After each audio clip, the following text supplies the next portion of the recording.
तो नमस्कार दोस्तों, कैसे हैं ये आप लोग। मेरा नाम सौरभ कुमार है और मैं आप लोग को यहाँ पर महेश बर्नेवाल की किताब एनसीईआरटी सार संग्रह क्लास 6 ट्वेल्थ का, जो कि आपका ये इतिहास का किताब है। और इस किताब को हम लोग पढ़ने जा रहे हैं एंशिएंट हिस्ट्री। तो एंशिएंट हिस्ट्री ऑफ इंडिया पढ़ेंगे, भारत का प्राचीन इतिहास पढ़ेंगे। ठीक है, तो चलिए स्टार्ट करते हैं। आज का हमारा चैप्टर नंबर पढ़ेंगे, आपका चैप्टर नंबर 16 पढ़ेंगे। तो दक्कन और दक्षिण भारत, ठीक है, दक्कन और दक्षिण भारत के राज्य के बारे में आज पढ़ेंगे। ठीक है, तो आज आपका चैप्टर नंबर 16 होगा और इसका पार्ट नंबर है वीडियो नंबर पहला वीडियो सब करेंगे। ठीक है, तो चैप्टर नंबर 16 और इसका पहला वीडियो ठीक है आएगा। तो देखिए आपके सामने चैप्टर नंबर 16 आ गया, दक्कन और दक्षिण भारत के राज्य। तो दक्कन और दक्षिण भारत के राज्य है, उसके बारे में पढ़ते हैं। ठीक है, तो सबसे पहले हम पढ़ेंगे वाकाटक राजवंश के बारे में। तो वाकाटक राजवंश, ठीक है, तो उत्तरी महाराष्ट्र और विदर्भ, तो उत्तरी महाराष्ट्र और विदर्भ बरार में सातवाहनों के स्थान पर एक स्थानीय शक्ति वाकाटकों ने अपना प्रभुत्व स्थापित किया। ठीक है, वाकाटकों ने ब्राह्मणों को अत्यधिक भूमि अनुदान दी। तो वाकाटकों ने ब्राह्मणों को अत्यधिक भूमि अनुदान दी और इन अनुदानों के प्रमाण उनके द्वारा किए गए उनके अनेक ताम्रपत्रों में मिलते हैं। और इन्हीं ताम्रपत्रों से वाकाटक प्रकाश में वे ब्राह्मण धर्म के महान प्रजा थे, जिन्हें उनके अनेक वैदिक यज्ञ किए थे। ठीक है, तो अनुदानों के प्रमाण उनके द्वारा जारी किए गए और अनेक ताम्रपत्रों में मिलते हैं। और इन्हीं ताम्रपत्र से वाकाटक प्रकाश में वे ब्राह्मण धर्म के महान प्रजा थे और जिन्होंने जो है वैदिक यज्ञ किए थे। ठीक है, सांस्कृतिक दृष्टि से वाकाटक राज्य ने ब्राह्मण धर्म के आदेशों और सामाजिक संस्थाओं को दक्षिण की ओर विस्तारित करने में सेतु का काम किया था। ठीक है, तो सांस्कृतिक दृष्टि से वाकाटक राज्य ने ब्राह्मण धर्म के आदेशों और सामाजिक संस्थाओं का दक्षिण की ओर विस्तारित करने में सेतु का काम किया था। पुराणों के अनुसार विंध्य शक्ति वाकाटक राज्य का संस्थापक था। तो पुराणों के अनुसार विंध्य शक्ति वाकाटक राज्य का संस्थापक था और उसकी आरंभिक राजधानी पुरिक बेरार थी। तो उसकी आरंभिक राजधानी पुरिक बेरार भी थी और उसकी तुलना इंद्र और विष्णु से की गई है। ठीक है, तो इसकी तुलना इंद्र और विष्णु से की गई। ठीक है, नेक्स्ट आपका प्रवरशील प्रथम। तो आपका प्रवरशील प्रथम 275 से लेकर 325 ईस्वी तक था प्रवरशील प्रथम। और वाकाटकों की शक्ति का विस्तार विंध्य शक्ति के पुत्र प्रवरशील प्रथम ने किया। और वाकाटकों में यह एकमात्र ऐसा शासक था जिसने महाराजा सम्राट की उपाधि धारण की थी। ठीक है,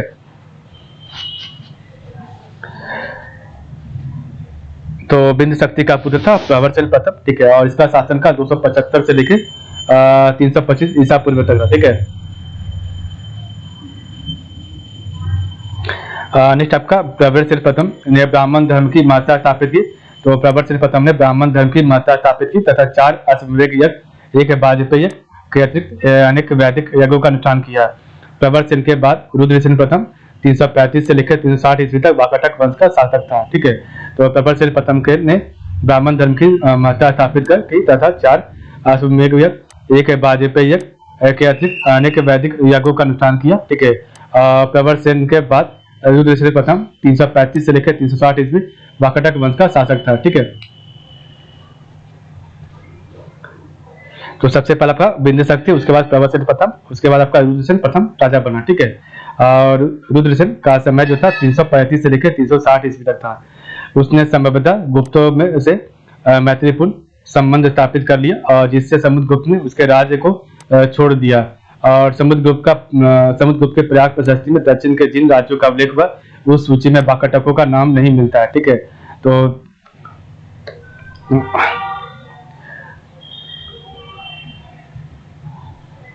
तो उसने आपका जो है संभवतः गुप्तों से मैत्रीपूर्ण संबंध स्थापित कर लिया और जिससे समुद्रगुप्त ने उसके राज को छोड़ दिया। और समुद्रगुप्त के प्रयाग प्रशस्ति में दक्षिण के जिन राज्यों का उल्लेख हुआ उस सूची में वाकाटकों का नाम नहीं मिलता है। ठीक है, तो नेक्स्ट आपका रुद्रसेन प्रथम के बाद आपका जो राजा बना उसका नाम था पृथ्वीसेन प्रथम। ठीक है, और इसका समय काल था 360 ईस्वी से लेकर 385 ईस्वी। ठीक है, तो पृथ्वीसेन प्रथम 360 ईस्वी से लेकर 385 ईस्वी।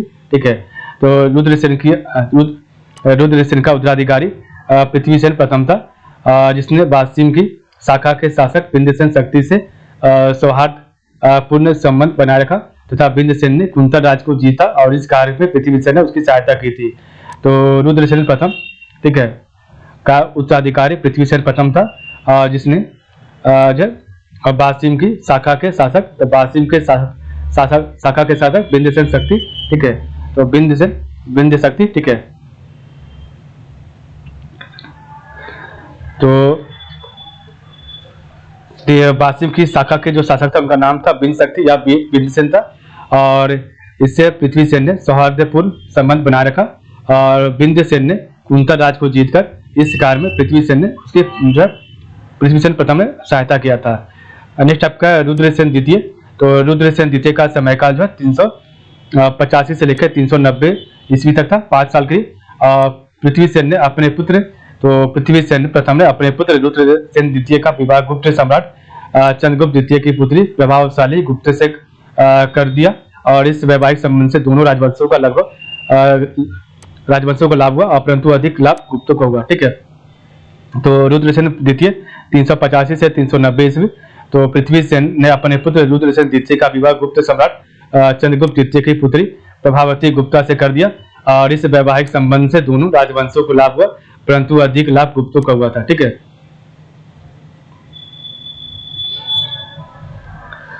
नेक्स्ट आपका है उसने अपनी पत्नी के प्रभाव में आकर बौद्ध धर्म त्याग दिया। तो उसने अपनी पत्नी के प्रभाव में आकर बौद्ध धर्म त्याग दिया और वैष्णव धर्म को अपना लिया, ठीक है। तो उसने अपने जो है वैष्णव धर्म को अपना लिया। रुद्रसेन की मृत्यु के बाद उसकी पत्नी प्रभावती गुप्ता अपने बड़े नवबालिक पुत्र दिवाकर सेन की संरक्षिका बनी। संरक्षिका के रूप में प्रभावती गुप्ता ने 13 वर्षों तक शासन किया, ठीक है। तो रुद्रसेन की मृत्यु के बाद उसकी पत्नी प्रभावती गुप्ता अपने बड़े नवबालिक पुत्र दिवाकर सेन की संरक्षिका बनी, और संरक्षिका के रूप में प्रभावती गुप्ता ने 13 वर्षों तक शासन किया था, ठीक है। नेक्स्ट आपका प्रवरसेन द्वितीय। तो आपका प्रवरसेन द्वितीय क्या है? तो वाकाटक वंश की मूल शाखा का अंतिम शक्तिशाली शासक प्रवरसेन द्वितीय था, और उसका आरंभिक नाम दामोदर सेन था। उसने सेतुबंध नामक काव्य ग्रंथ की रचना की थी, और उसे नई राजधानी प्रवरपुर बनाने का श्रेय दिया था, ठीक है। तो वाकाटक राजवंश की मूल शाखा का अंतिम शक्तिशाली शासक प्रवरसेन द्वितीय था, और उसका आरंभिक नाम दामोदर सेन था, और उसने सेतुबंध नामक काव्य ग्रंथ की रचना की थी, ठीक है।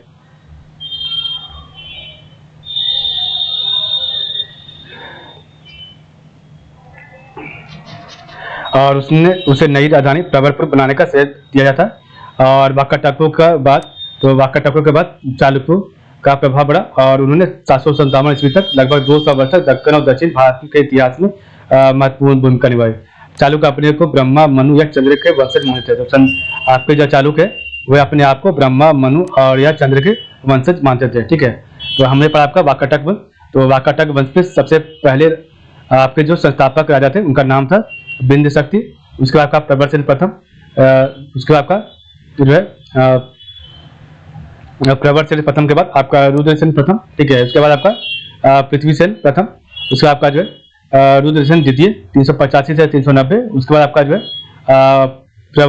उसके बाद आपका जो है दिवाकर सेन, ठीक है, दिवाकर सेन। और उसकी पत्नी जो थी मणि रानी, ठीक है, प्रभावती गुप्ता। और उसके बाद प्रवरसेन द्वितीय आपका राजा बना, ठीक है। इसका नाम दामोदर सेन था, ठीक है, आरंभिक नाम। नेक्स्ट आपका है चालुक्य राजवंश। तो आपका चालुक्य राजवंश क्या है? तो चालुक्यों ने 6ठी शताब्दी के आरंभ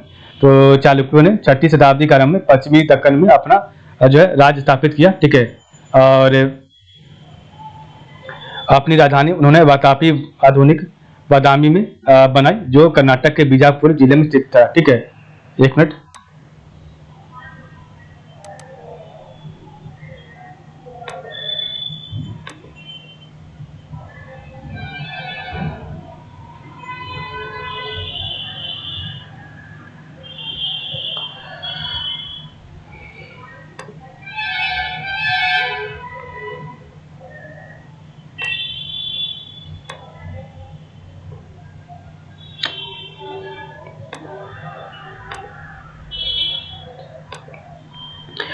तो चालुक्यों ने 6ठी शताब्दी के आरंभ में पश्चिमी दक्कन में अपना राज स्थापित किया, ठीक है। तो आपका देखिए पश्चिम दक्कन, और अपनी राजधानी जो है आपकी वातापी आधुनिक बादामी में बनाई, और जो कर्नाटक के बीजापुर जिले में स्थित था, ठीक है। और इस काल में दक्षिण में कोई भी अन्य शक्ति उतनी महत्वपूर्ण नहीं थी जितना बादामी का चालुक्य राज था, ठीक है। तो मैं आपको दिखाना चाहता हूँ, देखिए ये आपका यहाँ पर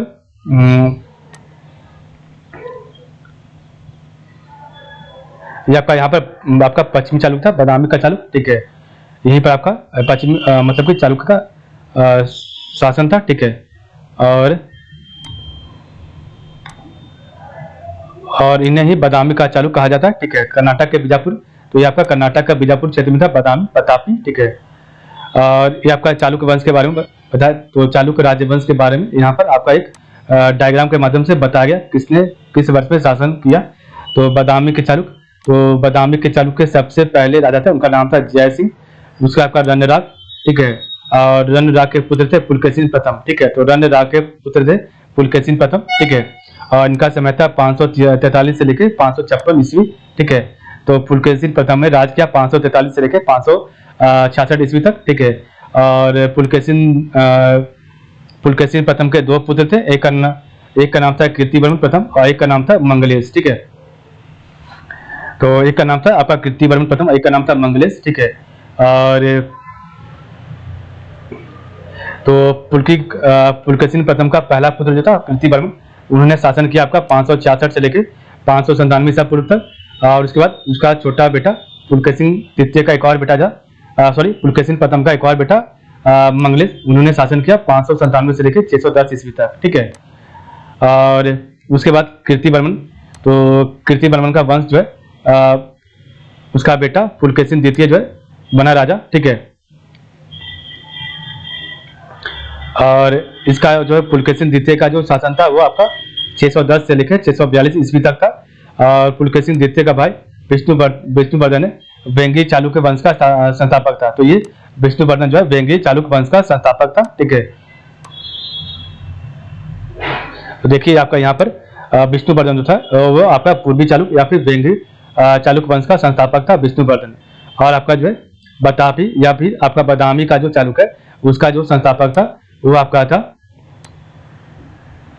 पुलकेशिन प्रथम या फिर आपका जो है जय सिंह, ठीक है। तो ये आपका बादामी के चालुक्य ये आपका जो है संस्थापक था, ठीक है। तो और आपका जो है विष्णुवर्धन वेंगी चालुक्य वंश के संस्थापक में जो आपके राजा बने वो आपके थे विक्रमादित्य, विनयादित्य, विजयादित्य और विक्रमादित्य द्वितीय और आपका फिर कीर्तिवर्मन द्वितीय, ठीक है। तो आपका जो है विष्णुवर्धन, तो विष्णुवर्धन के जो आपके वेंगी चालुक्य का जो संस्थापक था उसमें जो आपके शासक बने वो आपके थे विक्रमादित्य, ठीक है। उसके बाद आपका विनयादित्य, उसके बाद आपका विजयादित्य, ठीक है। उसके बाद आपका विक्रमादित्य द्वितीय और उसके बाद आपका कीर्तिवर्मन द्वितीय, ठीक है। आखिरी राजा वेंगी चालुक्य कीर्तिवर्मन द्वितीय था, ठीक है। तो हमने देखा आपका चालुक्य राजवंश का, तो बादामी के चालुक्य या फिर बादापी के चालुक्य जो कि आपके कर्नाटक के बीजापुर क्षेत्र में स्थापित था, ठीक है। या फिर आपका पश्चिमी चालुक्य, ठीक है। और इनके ये आपका बादामी के चालुक्य के संस्थापक थे जय सिंह। और उसके बाद रणराग का पुत्र था पुलकेशिन प्रथम। और पुलकेशिन प्रथम के दो पुत्र, एक आपका जो है कीर्तिवर्मन प्रथम और एक आपका मंगलेश, ठीक है। और कीर्तिवर्मन का एक पुत्र कीर्तिवर्मन का वंश जो है उसके बाद बना राजा पुलकेशिन द्वितीय। और पुलकेशिन द्वितीय के भाई विष्णुवर्धन ने एक नए वंशी वेंगी चालुक्य की स्थापना की। विष्णुवर्धन में जो विष्णुवर्धन का जो वेंगी चालुक्य वंश का जो आपका शासक था इसमें आपका विक्रमादित्य, विनयादित्य, विजयादित्य, तो विक्रम, विनय और विजय, ठीक है। उसके बाद फिर से आपका विक्रमादित्य सेकंड और उसके बाद आपका जो है कीर्तिवर्मन द्वितीय, ठीक है। तो चालुक्यों की मूल शाखा का उदय स्थल वातापी आधुनिक बादामी बीजापुर जिले के कर्नाटक में था। उदय स्थल बादामी होने के कारण ये बादामी के चालुक्य कहे जाते हैं और इन्हें आरंभिक पश्चिमी चालुक्य अर्ली वेस्टर्न चालुक्य कहा जाता है, ठीक है। तो चालुक्यों की मूल शाखा का उदय स्थल वातापी आधुनिक बादामी बीजापुर जिले के कर्नाटक में था।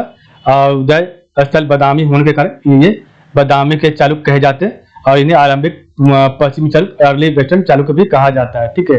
तो यहाँ पर आपका था अर्ली आपका ये पश्चिमी चालुक्य, ठीक है, यहाँ पर था, ठीक है। तो ये इस एरिया में आपका पश्चिमी चालुक्य था, ठीक है, आपका गोदावरी के नीचे में। और ऐहोल और बतापी यहाँ पर बतापी वैजयंती के पास में यही आपका बादामी का चालुक्य था। और ये आपका पूर्वी चालुक्य या फिर आपका वेंगी चालुक्य था जिसका संस्थापक था विष्णुवर्धन, ठीक है।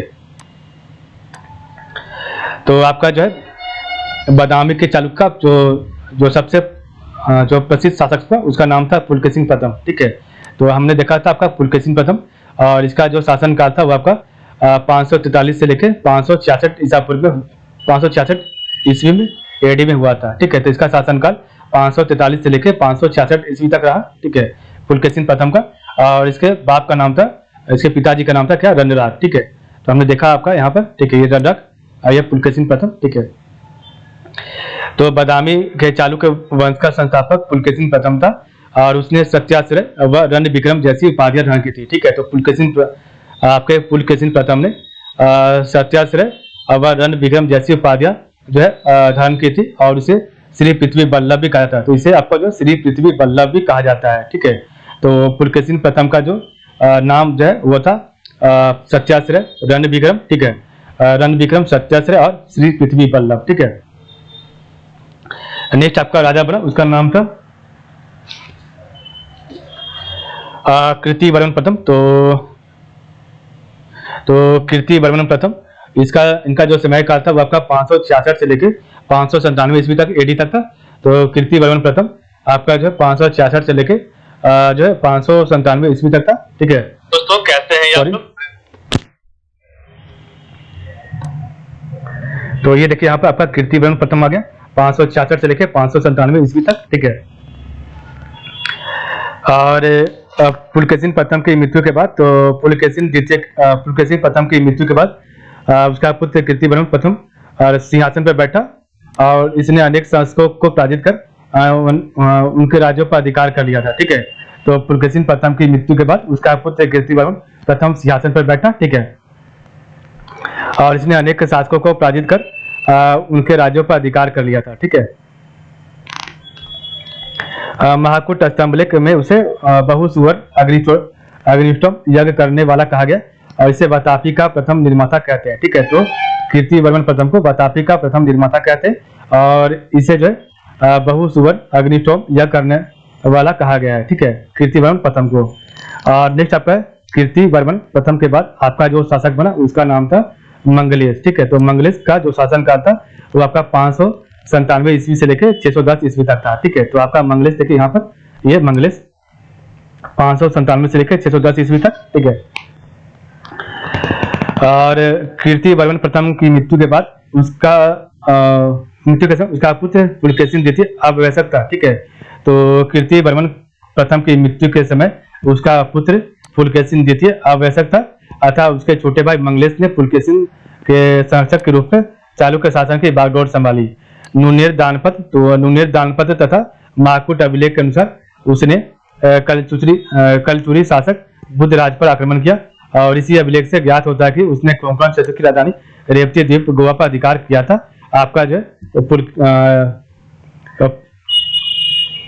है मंगलेश ने। ठीक है, तो नुनेर दानपत्र तथा महाकूट स्तंभलेख के अनुसार उसने जो है कलचुरी शासक बुद्धराज, तो कलचुरी शासक बुद्धराज पर आक्रमण किया और इसी अभिलेख से ज्ञात होता है कि उसने कोंकण क्षेत्र की राजधानी रेवती द्वीप गोवा पर अधिकार कर लिया था। ठीक है, नेक्स्ट आपका पुलकेशिन द्वितीय, तो पुलकेशिन द्वितीय का शासनकाल 610 से लेकर 642 ईस्वी तक था। ठीक है, तो पुलकेशिन द्वितीय का शासनकाल 610 से लेकर 642 ईस्वी तक था। ठीक है, और पुलकेशिन प्रथम का पौत्र, तो ये आपका पुलकेशिन प्रथम का पौत्र था और कीर्तिवर्मन प्रथम का पुत्र था पुलकेशिन द्वितीय। ठीक है, पुलकेशिन द्वितीय बादामी के चालुक्य वंश का चौथा व सर्वाधिक शक्तिशाली एवं प्रसिद्ध शासक था। तो पुलकेशिन द्वितीय बादामी के चालुक्य वंश का चौथा व सर्वाधिक शक्तिशाली व एवं आपका जो प्रसिद्ध शासक था और उसने सत्याश्रय श्री पृथ्वी बल्लभ महाराज की उपाधि धारण की थी। तो पुलकेशिन द्वितीय ने सत्याश्रय श्री पृथ्वी बल्लभ महाराज की उपाधि धारण की थी। ठीक है,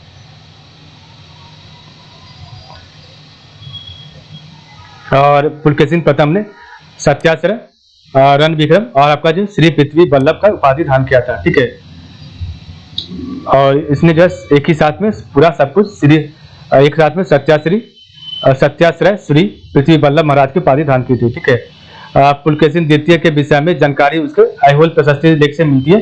तो पुलकेशिन द्वितीय के विषय में जानकारी उसके ऐहोल प्रशस्ति लेख से मिलती है जिसमें उसके दरबारी कवि रवि कीर्ति द्वारा रचित उसकी प्रशस्ति गुण वर्णन वर्णित है। ठीक है, तो पुलकेशिन द्वितीय के विषय में जानकारी उसके अहोल प्रशस्ति लेख से मिलती है, और जिसमें उसके दरबारी कवि रवि कीर्ति द्वारा रचित उसकी प्रशस्ति गुण वर्णन वर्णित है।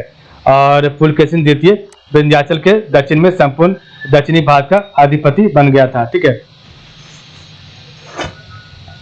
तो चीनी यात्री हिनसंग 641 ईस्वी में पुलकेशिन द्वितीय की राजसभा में आया था और उसके राज का भ्रमण किया था। ठीक है। तो चीनी यात्री हिनसंग 641 ईस्वी में पुलकेशिन द्वितीय की राजसभा में आया था और उसके राज का भ्रमण किया था। ठीक है। नेक्स्ट आपका प्रायद्वीपीय। तो प्रायद्वीपीय के पूर्वी भाग में सातवाहनों के अवशेष पर कृष्णा गुंटूर क्षेत्र में इच्छावाकुओं का उदय हुआ। तो प्रायद्वीपीय के पूर्वी भाग में सातवाहनों के अवशेष पर कृष्णा गुंटूर क्षेत्र में इच्छावाकुओं का उदय हुआ था। ठीक है।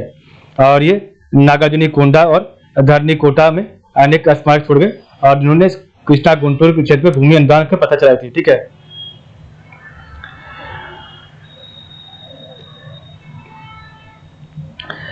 नेक्स्ट आपका कल्याणी के चालुक्य। ठीक है। तो यहाँ पर आपका छोटा सा यहाँ पर दिया था जो है इक्ष्वाकु के बारे में। तो आपका इक्ष्वाकु का उदय जो है सातवाहनों के अवशेष पर कृष्णा गुंटूर क्षेत्र में हुआ था और ये नागार्जुनी कोंडा और धरनीकोटा में अनेक स्मारक छोड़ गए आपके इक्ष्वाकु, और इन्होंने कृष्णा गुंटूर क्षेत्र में भूमि अनुदान की प्रथा चलाई थी इक्ष्वाकु बनी। ठीक है। नेक्स्ट आपका कल्याणी के चालुक्य। तो आपका जो नेक्स्ट पढ़ेंगे कल्याणी के चालुक्य के बारे में। ठीक है। और एक आपका था बादामी का चालुक्य, आपका कल्याणी का या फिर इसे पश्चिमी कल्याणी चालुक्य बोलते हैं। ठीक है। तो पश्चिमी चालुक्य या फिर कल्याणी चालुक्य। ठीक है। तो ये आपका जो यहाँ पर जो हमने पढ़ा वो आपका जो था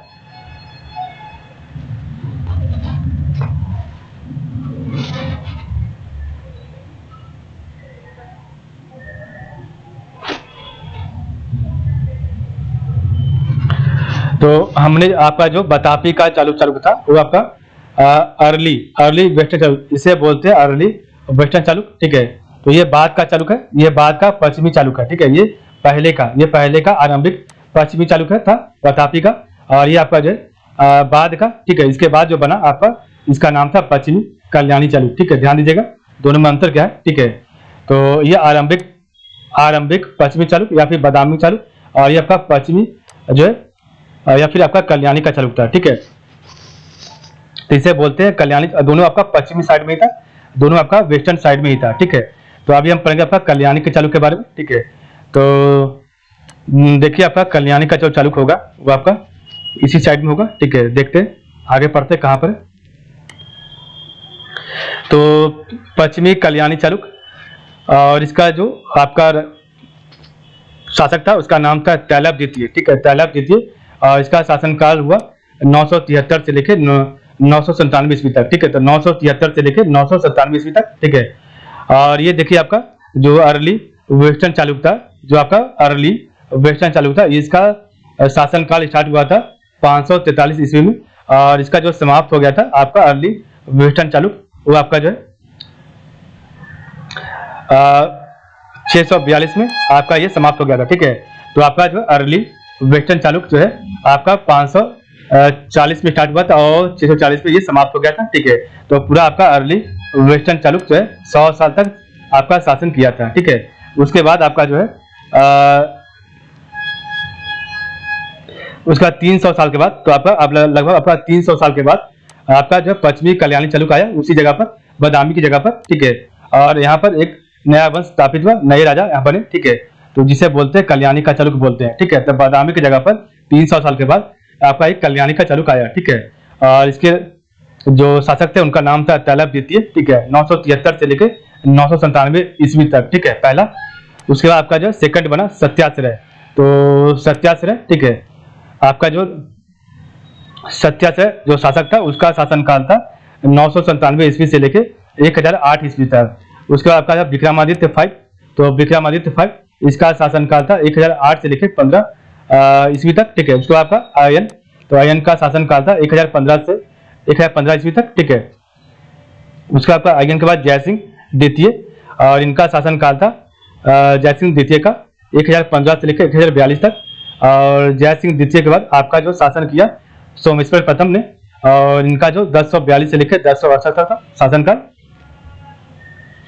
और सोमेश्वर प्रथम के बाद तो सोमेश्वर प्रथम के बाद आपका शासन किया सोमेश्वर द्वितीय ने, और ये 1068 से लेके 1076 तक, ठीक है। तो 1068 से लेके 1076 तक, ठीक है। नेक्स्ट आपका है विक्रमादित्य 6 से, ठीक है। तो विक्रमादित्य 6 जो है इसका शासनकाल हुआ 1076 से लेके 1126 तक, ठीक है। और सोमेश्वर तृतीय, तो सोमेश्वर तृतीय का शासनकाल चालू हुआ 1026 से लेके 1038 तक। और जगदेव कामल्ला, तो जगदेव कामल्ला द्वितीय का शासनकाल हुआ 1038 से लेके 1055 तक, ठीक है। तैलप तृतीय, तो तैलप तृतीय का आपका जो शासनकाल आरंभ हुआ वो आपका 1055 से लेके 1063 तक। उसके बाद आपका शासक बना जगदेव कामल्ला तृतीय, और इसका शासनकाल स्टार्ट हुआ 1063 से लेके 1083 तक। और आखिरी शासक था आपका पश्चिमी कल्याणी चालुक्य जो है सोमेश्वर चतुर्थ, और इसका शासनकाल आपका चालू हुआ 1084 से लेके 1200 तक, ठीक है। तो 973 से लेकर लगभग आपका 1200 AD तक इन्होंने शासन किया था। अब आपके पश्चिमी कल्याणी चालुक्य, ठीक है। तो पहला आपका था तैलप द्वितीय, उसके बाद आपका सत्याश्रय, उसके बाद आपका विक्रमादित्य पांचवा, ठीक है। उसके बाद आपका जो आयन के बाद आपका जयसिंह द्वितीय, और जयसिंह द्वितीय के बाद आपका सोमेश्वर प्रथम, और सोमेश्वर प्रथम के बाद आपका सोमेश्वर द्वितीय, ठीक है। और सोमेश्वर द्वितीय के बाद आपका विक्रमादित्य 6, ठीक है।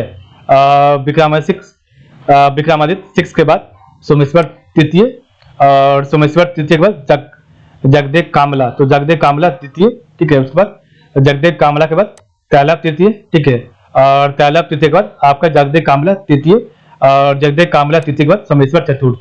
तो ये आपके राजा बने थे, ठीक है। तो ये आपके पश्चिमी कल्याणी के चालुक्य थे। तो तैलप, सत्याश्रय, विक्रमादित्य 5, आयन, सोमेश्वर द्वितीय,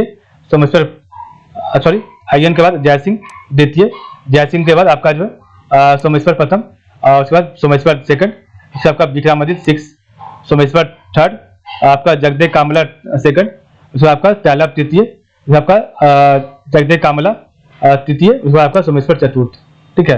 तो इसको याद करना बहुत जरूरी है, बहुत इंपॉर्टेंट है ये कल्याणी के चालुक्य, ठीक है।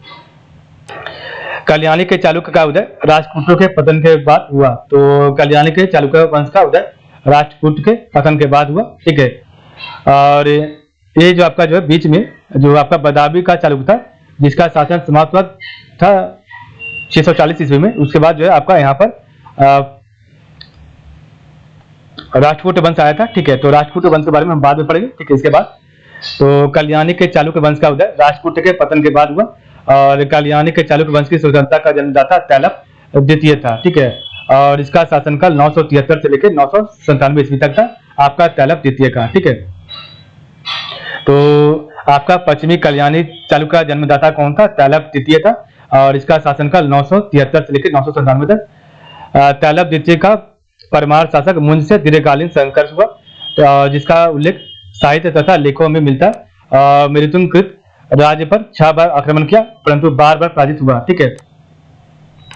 तो तैलप द्वितीय का परमार शासक मुंज से दीर्घकालीन संघर्ष हुआ, और जिसका उल्लेख साहित्य तथा लेखों में मिलता है, ठीक है। मेरुतुंग, तो मेरुतुंग कृत प्रबंध चिंतामणि से ज्ञात होता है कि तैलप द्वितीय ने मुंज के राज्य पर 6 बार आक्रमण किया, परंतु बार बार पराजित हुआ, ठीक है।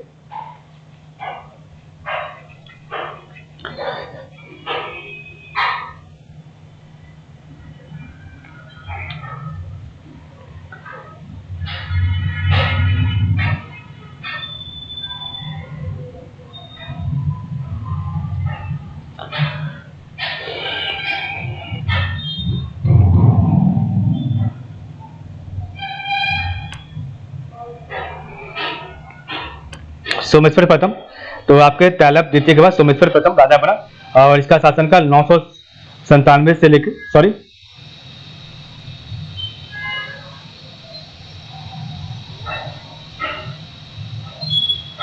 सोमेश्वर प्रथम 1042 से लेके आपका यहाँ पर इसके बारे में बता रहा, ठीक है। तो तैलप द्वितीय के बाद सोमेश्वर प्रथम, और इसका शासनकाल 1042 से लेके 1068 तक, ठीक है। तो इसके बारे में यहाँ पर कह रहा, ठीक है। तो सोमेश्वर प्रथम 1042 में शासक बना, और उसने अपनी राजधानी मान्यखेत से कल्याणी स्थानांतरित की, तो ठीक है, तो मान्यखेत से कल्याणी स्थानांतरित की थी किसने, तो आपका सोमेश्वर प्रथम ने। और चोल नरेश राजराज, तो चोल नरेश राजराज ने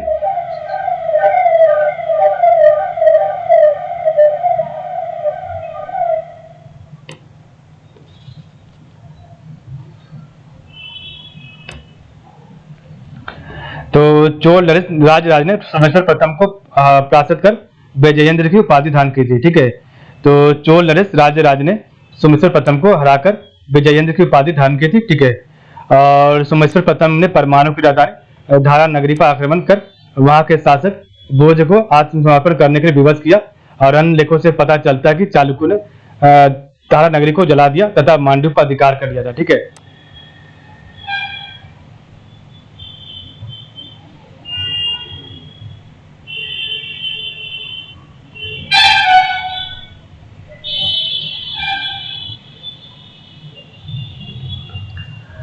तो आपका जो है चोल नरेश राजराज ने सोमेश्वर प्रथम को हराकर विजयेंद्र की उपाधि धारण की थी, ठीक है। विजयेंद्र की उपाधि धारण कर थी चोल नरेश ने, ठीक है।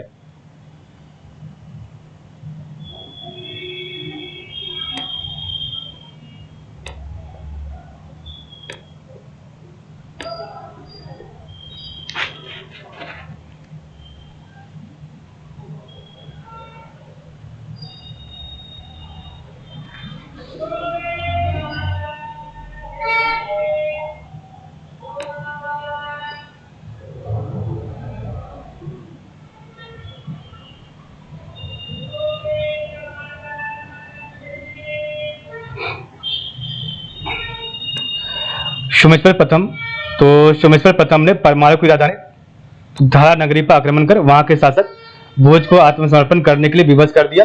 और अन्य लेखों से पता चलता है कि चालुक्यों ने धारा नगरी को जला दिया तथा मांडू पर अधिकार किया था, ठीक है। तो मांडू पर अधिकार किसने किया था, आपका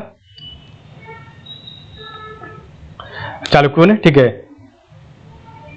तो सोमेश्वर प्रथम ने परमाणु की राजधानी जो है धारा नगरी पर आक्रमण कर वहां के शासक भोज को आत्मसमर्पण करने के लिए विवश कर दिया। और अन्य लेखों से पता चलता है कि चालुक्यों ने धारा नगरी को जला दिया तथा मांडू पर अधिकार कर लिया, ठीक है। तो सोमेश्वर प्रथम कोप्पम तथा कुंडल संगम, तो सोमेश्वर प्रथम कोप्पम तथा कुंडल संगम के युद्ध में चोलों से बुरी तरह पराजित हुए तथा चोलों से नियंत्रण पराजय के बाद उसने तुंगभद्रा नदी में डूबकर आत्महत्या कर ली थी, ठीक है। तो सोमेश्वर प्रथम कोप्पम तथा कुंडल संगम के युद्ध में चोलों से पूरी तरह पराजित हुए तथा चोलों से नियंत्रण पराजय के बाद उसने तुंगभद्रा नदी में डूबकर आत्महत्या कर ली थी, ठीक है। नेक्स्ट आपका है विक्रमादित्य 6, तो आपका विक्रमादित्य 6 इसका शासनकाल 1076 से लेके 1126 तक रहा था, ठीक है। तो देखिए आपका यहाँ पर इसके बारे में बात करें विक्रमादित्य 6 के बारे में 1076 से लेके 1126 तक, ठीक है। तो विक्रमादित्य 6 1076 से लेकर 1126 सोमेश्वर प्रथम का कनिष्ठ पुत्र था, ठीक है। 1076 में अपने राज्यारोहण के समय उसने एक संवत प्रवर्तन किया जिसे चालुक्य विक्रम संवत कहा जाता है, ठीक है। तो विक्रमादित्य 6 सोमेश्वर प्रथम का कनिष्ठ पुत्र था। 1076 ईस्वी में अपने राज्यारोहण के समय उसने एक संवत का प्रवर्तन किया जिसे चालुक्य विक्रम संवत कहा जाता है। विक्रमादित्य 6, तो विक्रमादित्य 6 के राज्यारोहण के बाद चोल चालुक्य संघर्ष कुछ समय तक स्थगित रहा, ठीक है। और उसका शासनकाल सामान्यतः शांतिपूर्ण था, ठीक है। एक कुशल योद्धा तथा साम्राज्य निर्माता होने के साथ साथ विक्रमादित्य 6 साहित्य एवं कला का महान नायक था। और उसने विक्रमपुर नामक एक नया नगर बसाया तथा भगवान विष्णु का एक विशाल मंदिर व विशाल झील का निर्माण करवाया था, ठीक है। तो विक्रमादित्य 6 के राज्यारोहण के बाद चोल चालुक्य संघर्ष के कुछ समय स्थगित रहा और उसका शासनकाल सामान्यतः शांतिपूर्ण था। और एक कुशल योद्धा तथा साम्राज्य निर्माता होने के साथ साथ विक्रमादित्य 6 जो आपका साहित्य एवं कला का महान नायक था, ठीक है।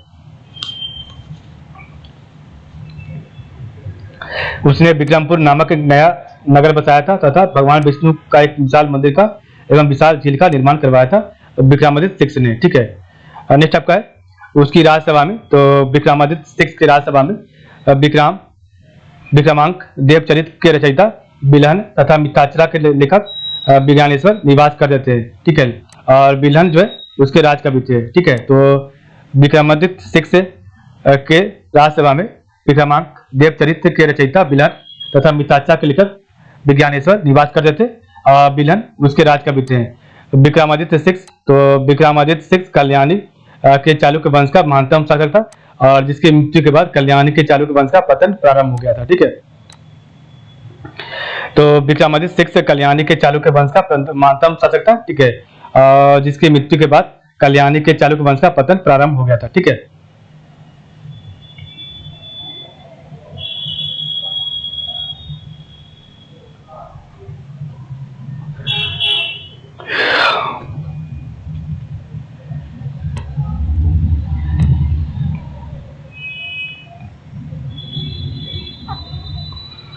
विक्रमादित्य 6 के बाद सोमेश्वर तृतीय, तो विक्रमादित्य 6 के बाद सोमेश्वर तृतीय 1126 से लेकर 1138 ईस्वी तक चालुक्य वंश का शासक बना और उसने भूलोकमल एवं त्रिभुवनमल जैसी उपाधियां धारण की थी, ठीक है। तो आपका विक्रमादित्य 6 ने भूलोकमल एवं त्रिभुवनमल जैसी उपाधियां धारण की थी, ठीक है।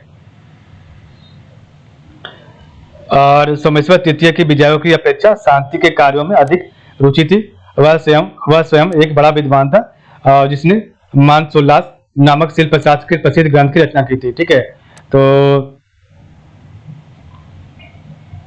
तो सोमेश्वर तृतीय ने मानसोल्लास नामक शिल्प शास्त्र के प्रसिद्ध ग्रंथ की रचना की थी, ठीक है। और विक्रमादित्य 6 के बाद सोमेश्वर तृतीय 1126-1138 तक आपका शासक बना और इसका जो उपाधि था वह आपका भूलोकमल और त्रिभुवनमल था, ठीक है। तो इसके बारे में बात करा, सोमेश्वर तृतीय के बारे में बात करा, ठीक है। नेक्स्ट आपका है सोमेश्वर तृतीय की विजयों की अपेक्षा शांति के कार्यों में उसमें अधिक रुचि थी। वह स्वयं एक बड़ा विद्वान था और जिसने मानसोल्लास नामक शिल्प शास्त्र के प्रसिद्ध ग्रंथ की रचना की, ठीक है। और इस वंश का अंतिम शासक सोमेश्वर चतुर्थ था, ठीक है। आपका कल्याणी के चालुक्य का अंतिम शासक सोमेश्वर चतुर्थ था और इसका शासनकाल 1184 से लेके जो कि 1200 तक था, ठीक है। तैलप तृतीय का पुत्र, तो आपका सोमेश्वर चतुर्थ तैलप तृतीय का पुत्र था और चालुक्यों का पारिवारिक चिन्ह वराह था। तो चालुक्यों का जो आपका पश्चिमी कल्याणी चालुक्यों का जो पारिवारिक चिन्ह था वह आपका वराह था और चालुक्यों के शासनकाल में ग्राम के अधिकारी को गामुंड कहा जाता था। तो चालुक्यों के शासनकाल में जो है ग्राम के अधिकारी को गामुंड कहा जाता था और जिनकी नियुक्ति केंद्र द्वारा की जाती थी, ठीक है। और ऐहोल को मंदिरों का नगर टाउन ऑफ टेम्पल्स कहा जाता है, ठीक है। तो ऐहोल को मंदिरों का नगर टाउन ऑफ टेम्पल्स कहा जाता है, ठीक है। और चालुक्यों के शासनकाल में ग्राम के अधिकारी को गामुंड कहा जाता था जिनकी नियुक्ति केंद्र द्वारा की जाती थी, ठीक है। नेक्स्ट आपका पल्लव राजवंश, तो आपका पल्लव राजवंश क्या है, तो इच्छावाकुओं को अबदस्त करके उनके स्थान पर पल्लव है। पल्लव शब्द का लता का वाचक होता है, ठीक है। तो इच्छवाकुओं को अपदस्थ करके उनके स्थान पर पल्लव है। पल्लव शब्द का अर्थ लता का वाचक होता है, ठीक है।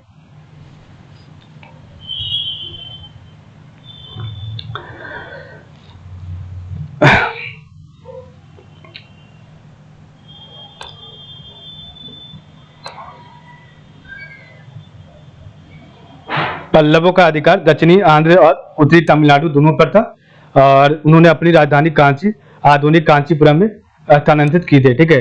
तो पल्लवों का अधिकार दक्षिणी आंध्र और उत्तरी तमिलनाडु दोनों पर था और उन्होंने अपनी राजधानी कांची आधुनिक कांचीपुरम में स्थानांतरित की थी, ठीक है।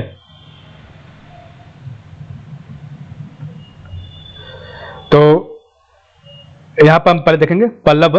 तो आपका जो कांचीपुरम था पल्लव कांचीपुरम, वहाँ आपके शासक का नाम था सिंह बर्मन और ये दो भागों में बटा हुआ था। तो एक आपका इधर एक इधर, तो सिंह बर्मन, तो सिंह बर्मन में आपका जो इधर में साइड में जो था इधर जो आपका शासक का नाम था सिंह विष्णु वंश, ठीक है। तो इस आपका पल्लव वंश में दो वंश निकला, एक आपका था सिंह विष्णु वंश और एक आपका था भीम वर्मन वंश, ठीक है। तो आपका जो है पल्लव वंश के जो आपके संस्थापक थे सिंह बर्मन, उनके बाद दो वंश आपका जो है पल्लव वंश का है। एक का नाम था सिंह विष्णु वंश और एक का नाम था भीम वर्मन वंश। ठीक है, तो सिंह विष्णु वंश के पहले प्रथम राजा थे महेंद्र वर्मन प्रथम, उसके बाद आपका नरसिंह वर्मन प्रथम, उसके बाद आपका जब महेंद्र वर्मन तृतीय, उसके बाद आपका परमेश्वर वर्मन प्रथम, उसके बाद आपका जो नरसिंह वर्मन तृतीय, उसके बाद आपका जो परमेश्वर वर्मन द्वितीय। ठीक है, और ये सिंह विष्णु परमार का अंतिम शासक था। ठीक है, तो ये सिंह विष्णु परमार का अंतिम शासक था परमेश्वर वर्मन द्वितीय। ठीक है, और सॉरी, ये सिंह विष्णु परंपरा के अंतिम शासक था आपका परमेश्वर वर्मन तृतीय। ठीक है, इधर आपका है भीम वर्मन वंश। तो आपका भीम वर्मन वंश का जो संस्थापक था उसका नाम था बुद्ध वर्मन। ठीक है, तो आपका पल्लव वंश में जो आपका बना भीम वर्मन वंश, उसका शासक था संस्थापक तो आपका बुद्ध वर्मन, उसके बाद आपका आदित्य वर्मन, उसके बाद आपका गोविंद वर्मन। ठीक है, उसके बाद आपका हिरण्य वर्मन, उसके बाद आपका नंदी वर्मन द्वितीय, उसके बाद आपका दंती वर्मन। ठीक है, उसके बाद आपका नंदी वर्मन तृतीय। ठीक है, और नंदी वर्मन तृतीय में आपका 3 राजा हुआ, उसके बाद तो नृपतुंग, अपराजित और आपका कंप वर्मन। ठीक है, तो नंदी वर्मन तृतीय में आपका 3 राजा हुआ, तो नृपतुंग, अपराजित और कंप वर्मन। ठीक है, तो बुद्ध वर्मन, आदित्य वर्मन, गोविंद वर्मन, हिरण्य वर्मन, नंदी वर्मन द्वितीय, दंती वर्मन, नंदी वर्मन तृतीय, नृपतुंग, अपराजित और कंप वर्मन। ठीक है, तो आपका पढ़ते हैं सबसे पहले जो है सिंह विष्णु वंश के बारे में। ठीक है, तो आपका यहाँ पर सिंह वर्मन के बारे में, सिंह विष्णु। ठीक है, तो सिंह विष्णु ने 575 से लेकर 600 तक शासन किया आपका पल्लव वंश में। ठीक है, सबसे पहला। ठीक है, पल्लवों का प्रथम प्रमुख शासक सिंह विष्णु था और उसने अवनी सिंह की उपाधि धारण की थी। ठीक है, तो सिंह विष्णु ने अवनी वंश की उपाधि धारण की थी और वह एक वीर एवं पराक्रमी शासक था। तो वह एक वीर व पराक्रमी शासक था। उसने चेर, चोल, पांड्य, मलय, मालवा, कल्ब्र व सिंहल के राजाओं को युद्ध में हराकर अपनी शक्ति का विस्तार किया था। ठीक है, तो चेर, चोल, पांड्य, मलय, मालवा, कल्ब्र व सिंहल के राजाओं को युद्ध में पराजित कर अपनी शक्ति का विस्तार किया था। ठीक है, सिंह विष्णु वैष्णव मतानुयायी था। तो सिंह विष्णु वैष्णव मतानुयायी था और जिसने कला को अत्यधिक प्रोत्साहन दिया। ठीक है, और उसके समय में मामलपुरम के आदि बड़ा गुहा मंदिर का निर्माण किया गया था और इस मंदिर में सिंह विष्णु व उनकी 2 रानियों की प्रतिमा स्थापित थी। ठीक है, तो सिंह विष्णु वैष्णव मतानुयायी था और जिसने यह कला को अत्यधिक प्रोत्साहन दिया और उसके समय में मामलपुरम के आदिवरा गुहा मंदिर का निर्माण कराया गया था और इस मंदिर में सिंह विष्णु व उसकी 2 रानियों की प्रतिमा स्थापित की गई थी। सिंह विष्णु की राजसभा में संस्कृत महाकवि भारवी निवास करते थे और जिन्होंने किरातार्जुनीयम महाकाव्य की रचना की थी। ठीक है, तो सिंह विष्णु की राजसभा में संस्कृत महाकवि भारवी निवास करते थे और जिन्होंने किरातार्जुनीयम महाकाव्य की रचना की थी। ठीक है, नेक्स्ट आपका है महेंद्र वर्मन प्रथम। तो महेंद्र वर्मन प्रथम और इनका शासन काल था 600 से लेकर 630 ईस्वी तक। ठीक है, तो हम चलेंगे इधर, तो सिंह विष्णु वंश में चलेंगे। ठीक है, तो आपका महेंद्र वर्मन प्रथम। ठीक है, और सिंह विष्णु का उत्तराधिकारी महेंद्र वर्मन प्रथम बहुमुखी प्रतिभा का धनी था और इसने मत विलास प्रहसन तथा भगवत जुकियम लिखा था। ठीक है, तो महेंद्र वर्मन प्रथम ने मत विलास प्रहसन तथा भगवत जुकियम लिखा था और इसके समकालीन चालुक्य बादामी सम्राट पुलकेशिन द्वितीय ने महेंद्र वर्मन प्रथम पर आक्रमण कर पल्लवों व चालुक्यों के मध्य लंबे समय तक चलने वाले राजनीतिक संघर्ष को समाप्त प्रारंभ किया था। ठीक है, तो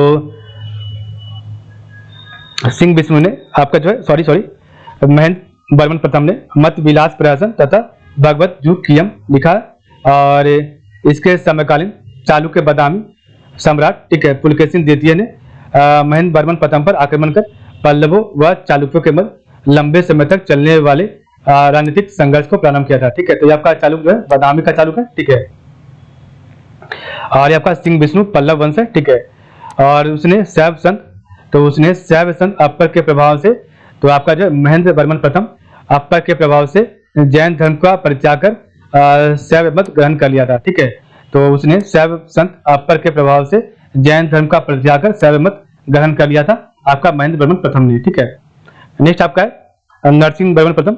तो आपके इसके बारे में बात करें, नरसिंह वर्मन प्रथम। ठीक है, तो नरसिंह वर्मन प्रथम का शासनकाल 630 से लेकर 668 ईस्वी तक था। और महेंद्र वर्मन प्रथम के बाद उसका पुत्र, तो महेंद्र वर्मन प्रथम के बाद उसका पुत्र नरसिंह वर्मन प्रथम कांची की राजगद्दी पर बैठा था। ठीक है, तो कांची के राजगद्दी पर बैठा था।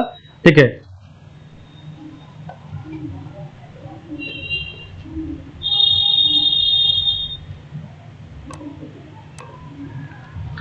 और नरसिंह वर्मन प्रथम पल्लव वंश का सर्वाधिक शक्तिशाली शासक था।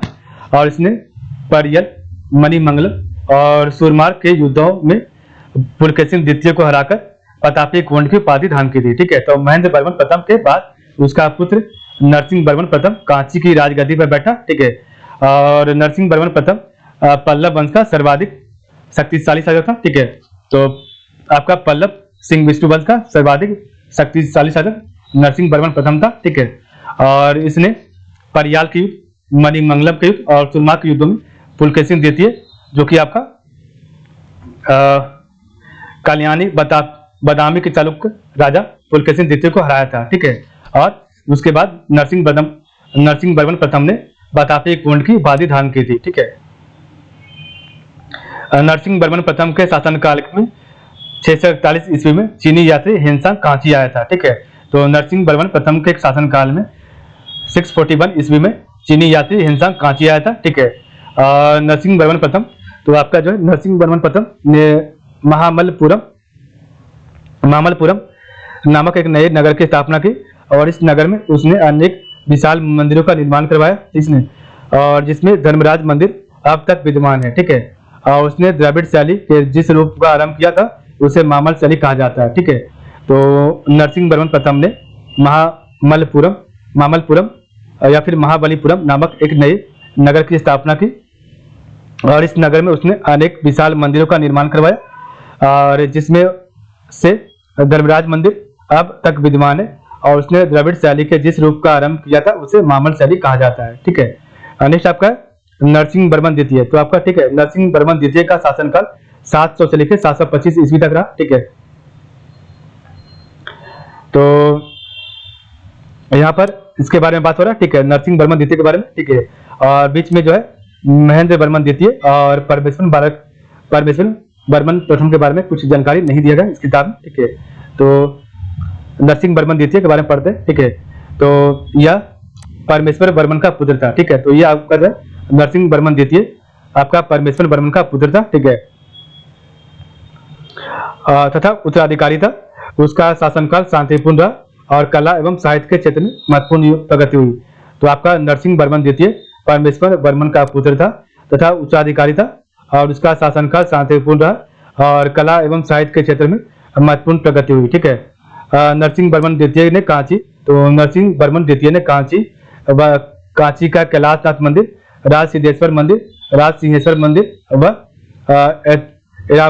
एरावतेश्वर के विशाल मंदिर तथा मामलपुर के अनेक प्रसिद्ध मंदिरों का निर्माण करवाया था। ठीक है, तो नरसिंह वर्मन द्वितीय ने कांची का कैलाशनाथ मंदिर या फिर आपका राज सिद्धेश्वर मंदिर व एरावतेश्वर के विशाल मंदिर तथा मामलपुरम के अनेक प्रसिद्ध मंदिरों का निर्माण करवाया था उसने। तो नरसिंह वर्मन द्वितीय ने राज सिंह, आगम प्रिय व शंकर भक्त आदि उपाधियां धारण की थी। ठीक है, तो नरसिंह वर्मन द्वितीय ने राज सिंह, आगम प्रिय व शंकर भक्त आदि उपाधियां धारण की थी।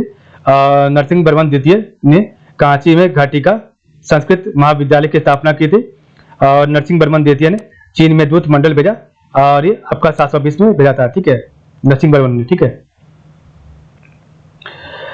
नेक्स्ट आपका कदम राज। तो आपका कदम राज के बारे में पढ़ते हैं, थोड़ा सा हल्का से दिया। तो कदम राज की स्थापना मयूर शर्मा ने की थी।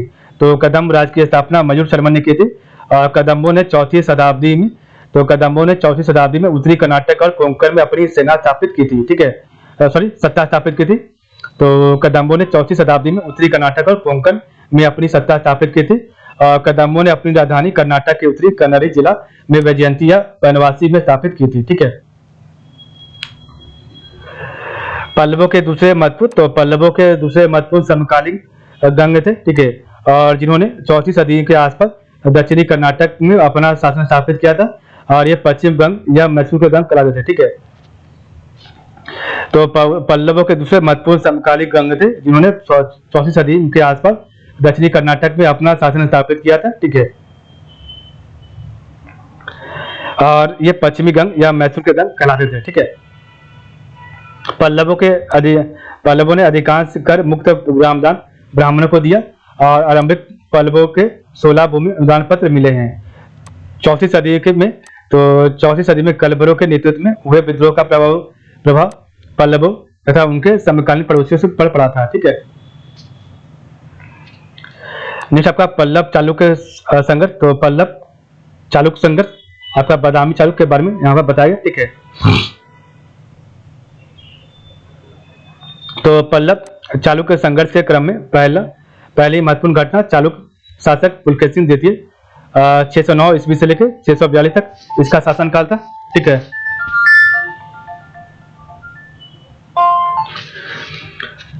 और उसके विषय में जानकारी ऐहोल अभिलेख से मिलती है, और उसके दरबारी कवि रवि कीर्ति द्वारा रचित प्रशस्ति उत्कीर्ण है, और यह प्रशस्ति उस काल की काव्य कला का उत्कृष्ट नमूना है, ठीक है। अभिलेख से ज्ञात होता है कि उसने कदम्बों की राजधानी बनवासी को अपने अधीन कर लिया था, और उसने नर्मदा के किनारे हर्ष की सेना को पराजित कर दी, उसे दक्कन की ओर बढ़ने से रोक दिया था आपका पुलकेशिन द्वितीय ने, ठीक है। पुलकेशिन द्वितीय ने 610 ईस्वी के आसपास कृष्णा और गोदावरी का दुआब पल्लवों से छीन लिया, जो वेंगी प्रांत के नाम से प्रसिद्ध हुआ, ठीक है। तो पुलकेशिन द्वितीय ने 610 ईस्वी के आसपास कृष्णा और गोदावरी का दुआब पल्लवों से छीन लिया, जो वेंगी प्रांत के नाम से प्रसिद्ध हुआ, और यहाँ पर मुख्य राजवंश की एक शाखा स्थापित की गई, ठीक है, जो वेंगी के चालुक्य राजवंश कहलाने लगा, ठीक है। और वेंगी के चालुक्य राजवंश का संस्थापक था, उसका नाम था विष्णुवर्धन, ठीक है। और पल्लव राजा नरसिंह वर्मन का शासनकाल 630 से लेकर 668 ईस्वी तक था, ठीक है। इसने चालुक्य की राजधानी बतापी पर लगभग 642 में अधिकार कर लिया, और नरसिंह वर्मन ने बतापी कुंड अर्थात बतापी विजेता की उपाधि धारण की थी, ठीक है। तो पल्लव राजा नरसिंह वर्मन ने चालुक्य की राजधानी बतापी पर लगभग 642 में अधिकार कर लिया, ठीक है। और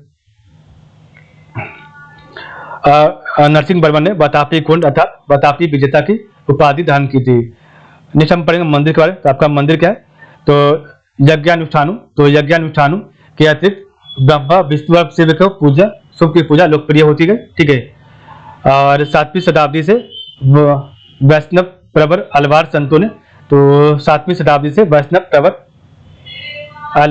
वैष्णव संप्रदाय को तथा नयनार संतों ने शैव संप्रदाय का विस्तार किया, ठीक है। तो वैष्णव संप्रदाय को तथा नयनार संतों ने शैव संप्रदाय का जब विस्तार किया था, ठीक है। तो अलवार ने वैष्णव संप्रदाय और नयनार ने शैव संप्रदाय का विस्तार किया था, ठीक है। मामल शैली या नरसिंह वर्मन शैली। तो आपका नेक्स्ट है मामल शैली या फिर आपका नरसिंह वर्मन शैली, ठीक है। और इस शैली में रथ तथा मंडप दोनों का निर्माण हुआ, ठीक है। और इस शैली में निर्मित सभी स्मारक महाबलीपुरम में स्थित है, ठीक है। और यहाँ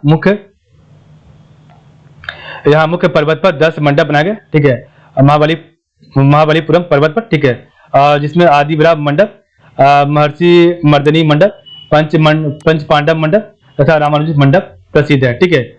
रथ रैली का मंदिर। तो रथ रैली का मंदिर एकाश्रम है, और प्रमुख रथ मंदिरों को सप्त पैगोड़ा कहा जाता है। तो प्रमुख रथ मंदिरों को सप्त पैगोड़ा कहा जाता है, और इनमें 7 रथ मंदिर है, जैसे द्रौपदी रथ, नकुल सहदेव रथ, अर्जुन रथ, भीम रथ, धर्मराज रथ, गणेश रथ, पिंडारी रथ और कंटू रथ है, ठीक है। ये सभी शैव मंदिर है, और इसमें सबसे छोटा रथ द्रौपदी रथ है, ठीक है। तो रथ शैली का मंदिर एकाश्रम है, ठीक है। प्रमुख रथ मंदिरों को सप्त पैगोड़ा कहा जाता है, ठीक है। और इसमें 7 रथ मंदिर है, जैसे द्रौपदी रथ, नकुल रथ, सहदेव रथ, अर्जुन रथ, भीम रथ, धर्मराज रथ, गणेश रथ, पिंडारी रथ और बलिकुट्टू रथ। ठीक है, बलिकुट्टे रथ। और ये सभी सब मंदिर है, और इसमें सबसे छोटा द्रौपदी रथ है। ठीक है, ये सभी आपका मंदिर है। ठीक है, शैव मंदिर। धर्मराज रथ, तो धर्मराज रथ सर्वाधिक प्रसिद्ध एवं सबसे बड़ा रथ है, और जिसके ऊपर पिरामिड आकार का शिखर है। पटक्कल, तो पटक्कल में 7वीं 8वीं सदी में बने रस मंदिर है, और इसमें सबसे अधिक प्रसिद्ध है गोपालनाथ मंदिर और विरूपाक्ष का मंदिर। ठीक है, तो पटक्कल में 7वीं 8वीं शताब्दी में बने 10 मंदिर है, और इसमें सबसे अधिक प्रसिद्ध है पापनाथ मंदिर और विरूपाक्ष का मंदिर। सामाजिक ढांचा, तो आपका सामाजिक ढांचा क्या है, तो समाज पर राजाओं और पुरोहितों का दबदबा था। 300 से लेकर 750 ईस्वी तक की अवधि में पुरोहितों एवं भूमिदान के बल पर अपना प्रभाव और प्रभुत्व जमाया। राजाओं और पुरोहितों के बीच तो राजाओं और पुरोहितों के नीचे किसान आते थे। ठीक है, जो अनेक कृषक जातियों में बटे थे। ठीक है, वाकाटक पल्लव, तो वाकाटक पल्लव कदम और पश्चिमी गंग राजाओं ने धर्म महाराज की उपाधि धारण की थी। तो वाकाटक पल्लव कदम और पश्चिमी गंग राजाओं ने धर्म महाराज की उपाधि धारण की थी। ठीक है, ग्रामीण विस्तार, तो इस काल में दक्षिणी भारत में 3 प्रकार के गांव मिलते हैं, तो ऊर, सभा और नगरम। तो ऊर, सभा और नगरम मिलते हैं। ठीक है, ऊर गांव सबसे अधिक प्रचलित था, और जिसमें किसान जातियां के लोग बसते थे, तथा भूमि पर उन लोगों को संभवतः सामुदायिक स्वामित्व होता था। सभा कोटि के गांव में ब्रह्मदेव अर्थात ब्राह्मणों को दिए गए गांव में भूमि पर दानभोगी ब्राह्मणों का व्यक्तिगत स्वामित्व था। ठीक है, नगरम कोटि का गांव, तो नगरम कोटि का गांव वह होता था जहां व्यापारियों और वाणिकों का मिला जुला वास होता था, और एवं उन्हीं का प्रभुत्व रहता था। ठीक है, और चालुक्य क्षेत्रों में गांव की कार्य व्यवस्था गांव के श्रेष्ठजन करते थे, जो महाजन कहलाते थे। ठीक है, तो नगरम कोटि का गांव वह होता था जहां व्यापारियों और वणिकों का मिला जुला वास होता था। ठीक है, और एवं उन्हीं का प्रभुत्व रहता था। चालुक्य क्षेत्रों में गांव की कार्य व्यवस्था गांव के श्रेष्ठजन करते थे, जो महाजन कराते थे। ठीक है, किसानों पर कर भार, तो उपज के एक हिस्से के रूप में लिए जाने वाले भूमि कर के अतिरिक्त राजा अन्न और स्वर्ण के रूप में नजराना लेता था। गांव की सभी खाने और छिपे खजाने निखात निधि राजा के होते थे। ठीक है, और राजा को विशिष्ट अर्थात बेगार मुफ्त में काम कराने का अधिकार था। ठीक है,